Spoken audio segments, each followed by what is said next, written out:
America 250, The Dogs, Episode 2, The Dogs That Cross the Ocean. Welcome to America 250, The Dogs. In our last episode, we explored the dogs that were already here when the first people entered the Americas thousands of years ago. Today, a second wave arrives, not across a frozen land bridge, but across an ocean. These dogs came aboard Spanish galleons, Dutch merchant ships, and English sailing vessels. They brought with them the values of the societies that bred them: war, commerce, status, and survival. But once they reached America, something unexpected happened. America changed them. The Spanish dog arrived like a thunderclap. When Spanish explorers and conquistadors reached the Americas in the 1500s, they did not come simply to settle new lands. They came for what they called the Entrada, a military penetration into worlds they intended to conquer.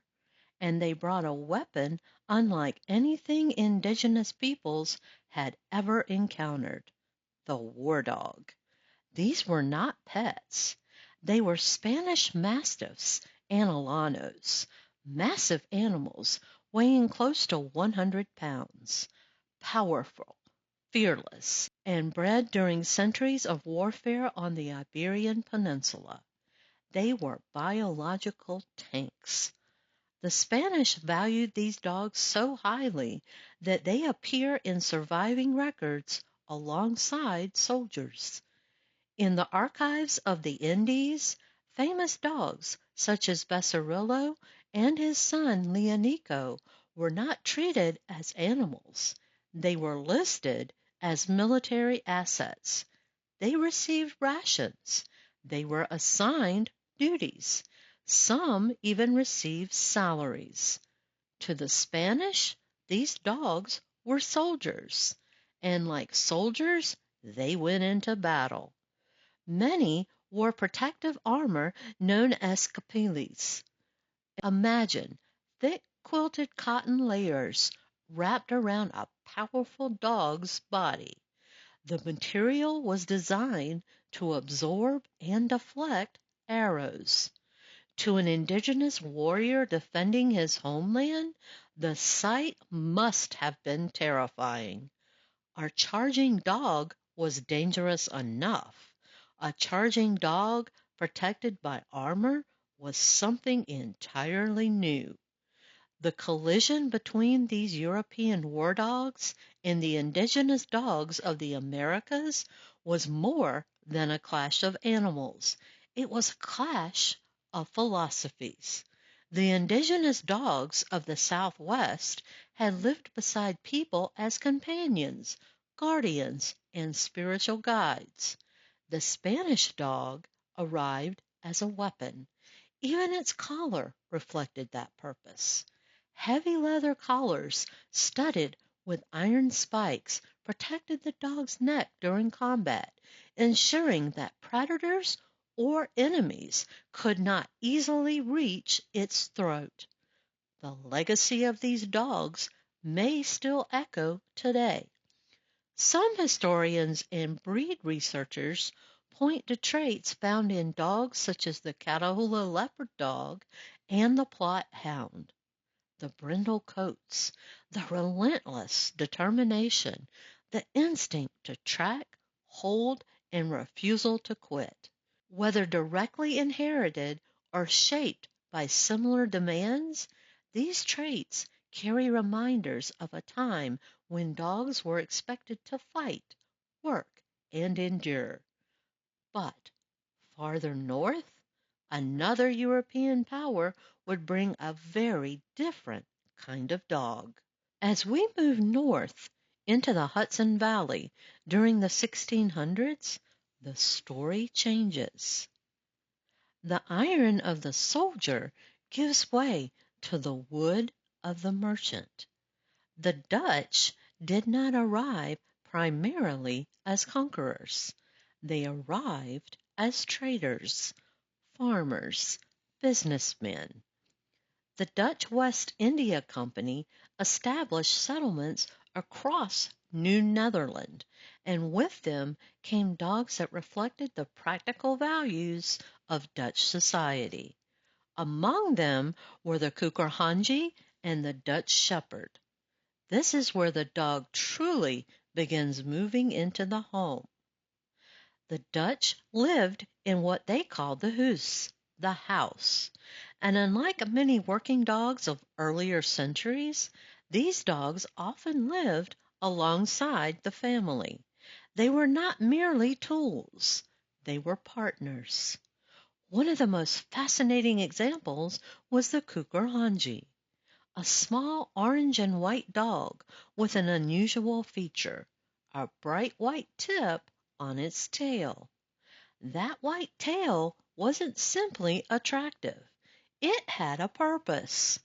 In the wetlands and marshes of Europe and later in parts of North America, these dogs worked with elaborate duck decoy systems.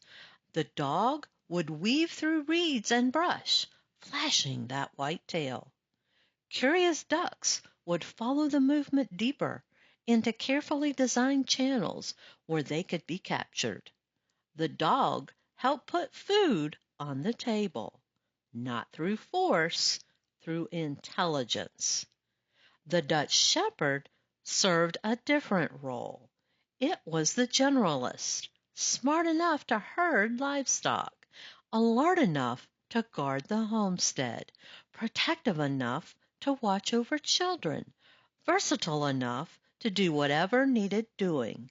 So while the Spanish dog had been bred for war, the Dutch dog was bred for cooperation. Its job was not conquest. Its job was helping a family survive. The Kooikerhondje still exists today. When you see one with its flowing coat and distinctive black tip ear furnishings, often called earrings, you are looking at a living connection to the Dutch settlements of the 17th century. A dog that survived because practicality never went out of style. But farther south and east, another European culture was shaping dogs in a very different way. If the Spanish dog represented power and the Dutch dog represented partnership, the English dog represented status. In the English colonies of Virginia, Massachusetts, and the Carolinas, your dog could say as much about your social standing as your clothing or your home. The English brought a deeply rooted class system with them, and their dogs reflected it. The wealthy brought specialists, foxhounds, greyhounds, dogs bred for sport, hunting, and displays of refinement. To own such a dog was to make a statement. It announced land ownership, wealth, and position. But not everyone could afford those animals. Working families brought terriers, curs, and practical farm dogs, dogs valued not for appearance but for usefulness. And this is where English expectations collided with American reality. Imagine a foxhound bred for the rolling green countryside of England. Now place that same dog in the Carolina Lowcountry. The temperature is pushing 100 degrees. The water is black. Mosquitoes swarm in clouds. Somewhere nearby, an alligator waits in silence. The environment did not care about pedigrees. The woods did not care about social class.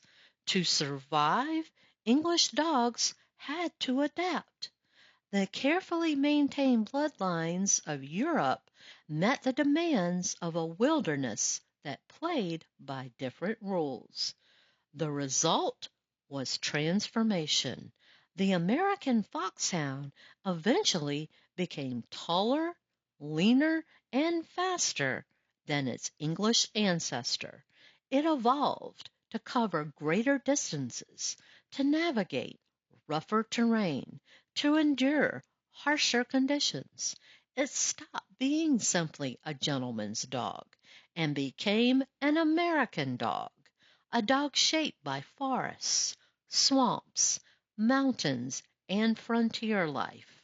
The New World was changing people, and it was changing their dogs right alongside them.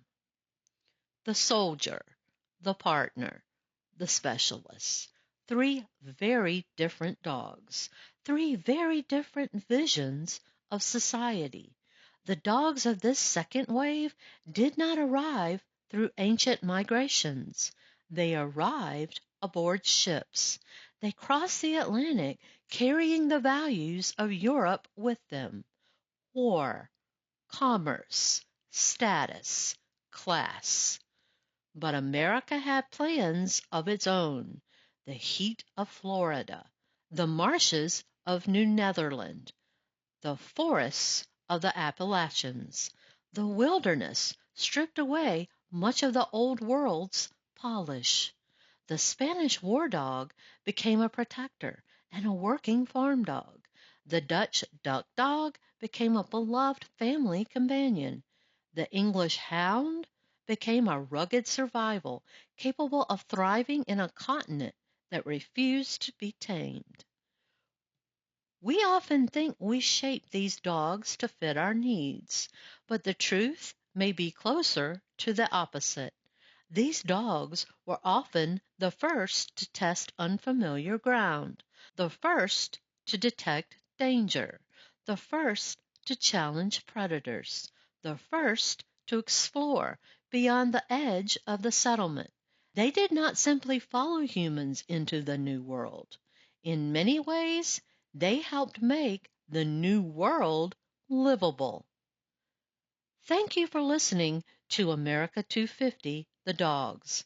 In our next episode, we'll continue exploring how dogs adapted to life in a growing America and how the relationship between people and dogs continued to evolve alongside the nation itself. Because our history isn't written only in ink, it's written in paw prints, from the deck of a galleon to the front porch of a farmhouse. Before we were a country, we were a pack. I'm Andrea LeGros, and I'll see you next time.